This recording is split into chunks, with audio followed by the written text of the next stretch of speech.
ଥରେ ଅଗନା ଅଗନି ବନସ୍ତରେ 7 ଦିନ ଧରି ଝଡ଼ ବର୍ଷା ହେବାକୁ ଲାଗିଲା। ଝଡ଼ ବର୍ଷା ଏମିତି ଲାଗି ରହିଲା ଯେ ସେହି ଜଙ୍ଗଲର କୌଣସି ପଶୁ ପଦାକୁ ବାହାରି ପାରିଲେ ନାହିଁ।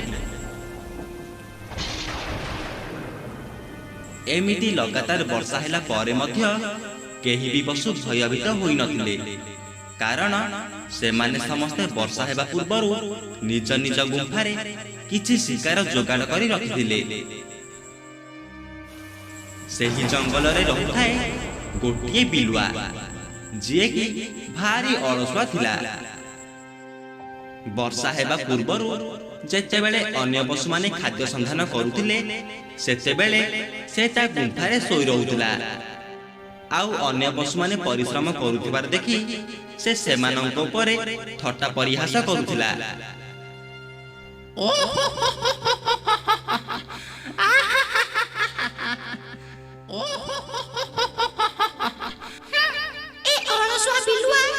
ସବୁବେଳେ ଖାଲି ଅଳସୁଆ ହୋଇ ରହିଲା। କିଏ ପରିଶ୍ରମ କରୁଥିବାର ଦେଖିଲେ ୟା ଦେହ ସହୁନି ବୋଧେ। ପୋଡ଼ା ମୁହାଁ ଦିନେ ନା ଦିନେ ଭୋକ ଉପବାସରେ ମରିବ।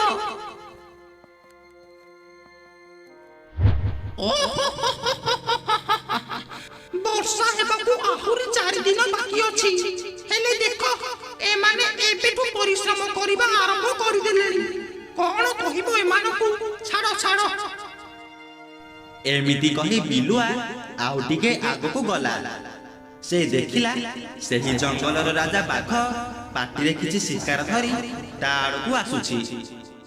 ବାଘର ପାଟିରେ କିଛି ଶିକାରକୁ ଦେଖି ବିଲୁଆ ଫେଁ କରି ହସିଦେଲା ଆଉ କହିଲା, छी छी, ଲଜ୍ଜା, ଘୋର ଲଜ୍ଜା। ହୟ ବାଘ ମାମୁଁ, ତୁମେ ପରା ଜଙ୍ଗଲର ରାଜା। ଶେଷରେ ତୁମେ ବି ଅନ୍ୟ ପଶୁଙ୍କ ଭଳି ଶିକାର ଖୋଜିବାରେ ଲାଗି ପଡ଼ିଲ। ଚୁପ୍, ଏକଦମ ଚୁପ୍। ହଇରେ କର୍ମଠ ବିଲୁଆ, ମୁଁ ଜଙ୍ଗଲର ରାଜା ହେଲି ବୋଲି ମୋର କଣ କିଛି ଜୀବନ ଯାପନ ନାହିଁ ନା କଣ? ମୁଁ ଯଦି ରାଜା ଭାବି କିଛି ଖାଦ୍ୟ ସଞ୍ଚୟ ନ କରି ଗୋଟେ ଜାଗାରେ ବସି ରହିବି, ତାହେଲେ ବର୍ଷା ହେଲେ ଖାଇବି କଣ? ବର୍ଷା? ହୟ ବାଘ ମାମୁଁ, ବର୍ଷା ହେବାକୁ ପରା ଆହୁରି କେଇ ଦିନ ବାକି ଅଛି। ତୁମେ ଆମ ଜଙ୍ଗଲର ରାଜା ହୋଇ ଶେଷରେ ତୁମେ ହିଁ ବର୍ଷାକୁ ଡରି ଲାଙ୍ଗୁଡ଼ ଜାକିଦେଲ। छी छी छी छी छी छी। ଚୁପ୍, ଏଠି ଆଉ ମତେ ଏ ବାହାପିଆ କଥା ଗୁଡ଼ା ଶୁଣାନି। ଶୁଣ, ମୁଁ ତ ଭଲ ପାଇଁ କହୁଛି। ବର୍ଷା ହେବା ପୂର୍ବରୁ ଏବେଠୁ କିଛି ଖାଦ୍ୟ ସଞ୍ଚୟ କରିଦେ, ନହେଲେ ବର୍ଷା ହେଲେ ବୁଲି ବୁଲି ଥକି ପଡ଼ିବୁ ପଛକେ, ହେଲେ କେହି ବି ଶିକାର ମିଳିବେନି। ଏମିତି କହି ବାଘଟି ସେଠୁ ଚାଲିଗଲା। ବିଲୁଆ ବାଘର କଥାକୁ ତିଳେ ହେଲେ ମନ ଧ୍ୟାନ ଦେଲା ନାହିଁ। ସେ ସେଠୁ ଚାଲି ଯାଇ ତା ଗୁମ୍ଫାରେ ଅଳସୁଆ ହୋଇ ଶୋଇ ରହିଲା। ଏମିତି ଧୀରେ ଧୀରେ 4 ଦିନ ବିତିଗଲା। ଆକାଶରେ କଳାହାଣ୍ଡିଆ ମେଘ ଢାଙ୍କି ବିଜୁଳି ଘଡ଼ଘଡ଼ି ମାରି ବହୁତ ଜୋରସେ ବର୍ଷା ହେବାକୁ ଲାଗିଲା। ବହୁତ ଜୋରସେ ବର୍ଷା ହେବା ଯୋଗୁଁ ସବୁ ଜୀବଜନ୍ତୁମାନେ ନିଜ ନିଜ ଗୁମ୍ଫା ଭିତରେ ପଶିଗଲେ। ବର୍ଷା ନ ଛାଡ଼ିବା ପର୍ଯ୍ୟନ୍ତ କେହି ବି ନିଜ ଗୁମ୍ଫାରୁ ବାହାରକୁ ବାହାରିଲେ ନାହିଁ। ଝଡ଼ ବତାସ ହେବାର 2 ଦିନ ବିତିଗଲା। ସବୁ ପଶୁପକ୍ଷୀମାନେ ପୂର୍ବରୁ ସଞ୍ଚୟ କରି ରଖିଥିବା ଖାଦ୍ୟକୁ ଆରାମରେ ଖାଉଥିଲେ, କିନ୍ତୁ ଅଳସୁଆ ବିଲୁଆ ପାଟିରେ କି ଆଁ କରି ରହିଥାଏ।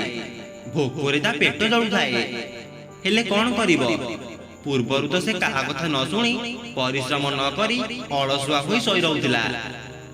ସେ ଆଉ ଭୋକ ସମ୍ଭାଳି ନ ପାରି ଭୀଷଣ ଝଡ଼ ବର୍ଷାରେ ବାହାରି ପଡ଼ିଲା ଖାଦ୍ୟ ସଂଗ୍ରହ କରିବାକୁ। ବିଲୁଆଟି ଚାଲି ଚାଲି ବହୁତ ବାଟ ଚାଲିଗଲା, ହେଲେ ତାକୁ କେହି ବି ଶିକାର ମିଳିଲେନି। ସେ ମନ ଦୁଃଖରେ ଆଉ କିଛି ବାଟ ଯିବାକୁ ଲାଗିଲା। କିଛି ବାଟ ଯିବା ପରେ ତା ଆଖିରେ ଠେକୁଆଟିଏ ପଡ଼ିଲା। ସେ ଯେମିତି ଠେକୁଆ ପାଖକୁ ଯାଇଛି, ସେମିତି ଠେକୁଆଟି ବୁଦା ଭିତରକୁ ଯାଇ ଲୁଚିଗଲା। ବିଲୁଆ ଏତେ ବାଟ ଆସିବା ପରେ ମଧ୍ୟ ତାକୁ ଗୋଟେ ବି ଶିକାର ମିଳିଲା ନାହିଁ। ଭୋକରେ ମୋ ପେଟ ଜଳିଲାଣି। କେତେ କଷ୍ଟ କରି ଏ ବର୍ଷାରେ ଶିକାର ଖୋଜିବାକୁ ବାହାରିଲି, ହେଲେ ଗୋଟିଏ ବି ଶିକାର ପାଇଲିନି। ସେଦିନ ବାପା ମାମୁଁ ଯାହା କହିଥିଲେ ସବୁ ସତ କହିଥିଲେ। ଯଦି ସେଦିନ ବାପା ମାମୁଁ କଥା ମାନି ଖାଦ୍ୟ ସଂଗ୍ରହ କରିଦେଇଥାନ୍ତି, ତାହେଲେ ଆଜି ମତେ ଏ ଝଡ଼ ବର୍ଷାରେ ପେଟ ପୂଜା ପାଇଁ ଏ କଷ୍ଟ ଆଉ କରିବାକୁ ପଡିନଥାନ୍ତା। ହଉ, ଏବେ ସେ କଥା ଭାବି ଆଉ କି ଲାଭ? ଏବେ ପେଟରେ ଉଦାହରଣ ଦେବା ଛଡା ଆଉ ଉପାୟ ହିଁ ନାହିଁ। ଯାଏ, ଗୁମ୍ଫାକୁ ଯାଏ। ଏହା କହି ବିଲୁଆଟି ମନ ଦୁଃଖରେ ଗୁମ୍ଫାକୁ ଫେରିବାକୁ ଲାଗିଲା।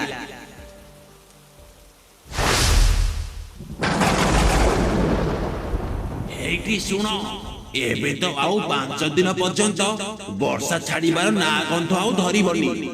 ଏଇଠି ଏଇ 2ଟା ଠେକୁଆ ଶିକାର କରି ଆଣିଛି। ଏଇ 5 ଦିନରେ 2ଟା ଠେକୁଆ ହିଁ ଖାଇ ଚଳିଯିବା। ହେଇଟି ଶୁଣ, 2 ଦିନ ହେଲାଣି ଗୁମ୍ଫାରେ ନିଆଁ ଟିକେ ନାହିଁ। ନିଆଁ ଟିକେ ନ ଆଣିଲେ ରୋଷେଇ କେମିତି କରିବି? ତୁମେ ଯାଅ, ବାଘ ମାମୁଁ ଘରୁ ନିଆଁ ଟିକେ ନେଇ ଆସିବ। ହଉ ହଉ, ଠିକ ଅଛି। ତାପରେ ଭାଲୁ ନିଆଁ ଆଣିବାକୁ ବାଘ ଗୁମ୍ଫାକୁ ଚାଲିଗଲା। ବିଲୁଆଟି ନ ଖାଇ ନ ପିଇ ଭୋକ ଉପବାସରେ ଥକି ପଡ଼ି ଧୀରେ ଧୀରେ ଆସୁଥାଏ। ହଠାତ୍ ତା ନଜର ଗୋଟେ ଗୁମ୍ଫାରେ ପଡ଼ିଲା।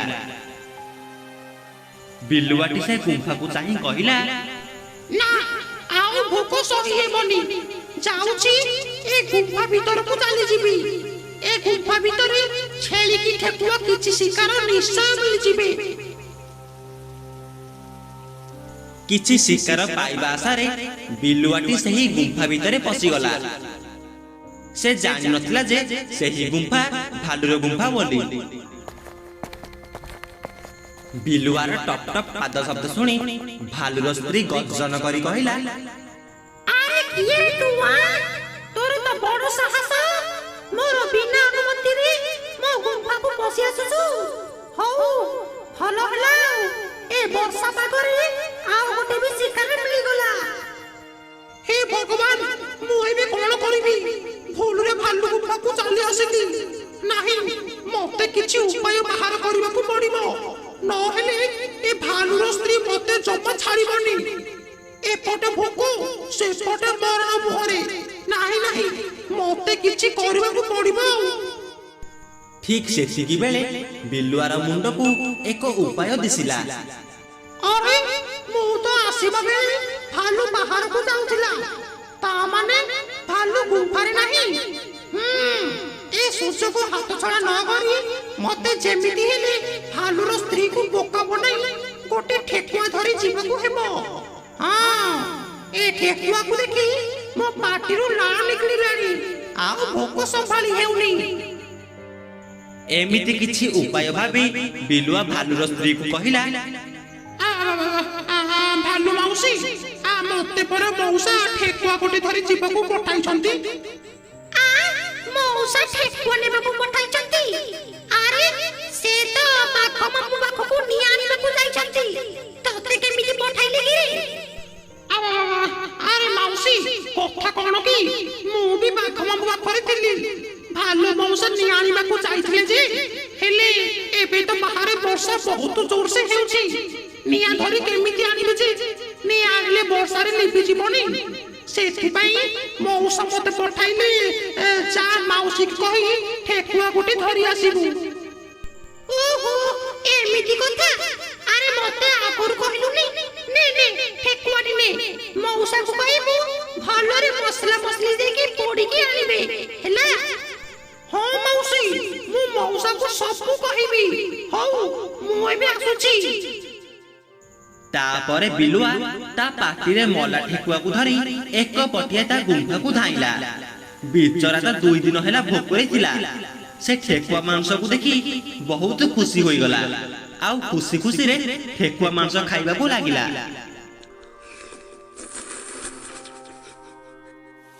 ସେପଟେ ଭାଲୁ ତା ଗୁମ୍ଫାରେ ପହଞ୍ଚି ଯାଇଥିଲା। ଭାଲୁକୁ ଦେଖି ଭାଲୁର ସ୍ତ୍ରୀ ଖୁସି ହେଇକି ପଚାରିଲା, ହେଇଟି, ଠେକୁଆଟିକୁ ଭଲସେ ମସଲା ମସଲି ଦେଇକି ପୋଡ଼ିକି ଆଣିଛନ୍ତି? ମସଲା ମସଲି ଦେଇକି ଠେକୁଆ ପୋଡ଼ା? ଆରେ, ତମେ କଣ କହୁଛ କିଛି ବୁଝା ପଡୁନି। ଅଛି ମାରୁନ ଯେ ଆରେ ତମେ ବରା ବିଲୁଆକୁ ଠେକୁଆ ଧରି ଯିବାକୁ ପଠାଇଥିଲ ମୁଁ ବିଲୁଆକୁ ପଠାଇଥିଲି ମାନେ ହେ ଭଗବାନ ଗଲା ତମେ ସେ ଅଳସୁଆ ଦୁଷ୍ଟ ବିଲୁଆକୁ ଠେକୁଆ ଦେଇଦେଲ ଗଲା ସବୁ ସରିଗଲା କେତେ କଷ୍ଟରେ ଶିକାର କରି ଧରି ଆସିଥିଲି ଠେକୁଆଟିକୁ ତୁମେ ତାକୁ ସବୁ ଦେଇଦେଲ ଆରେ ସେ ତମକୁ ବୋକା ବନେଇ ଚାଲିଗଲା ମୁଁ ଏବେ କଣ କରିବି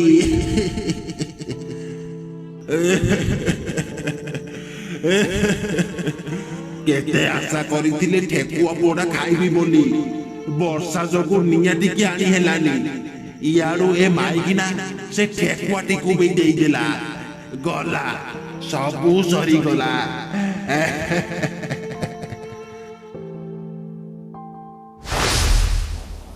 ସେପଟେ ବିଲୁଆ ଠେକୁଆ ଶିକାର ପାଇଁ ବହୁତ ଖୁସିରେ ଖାଉଥାଏ।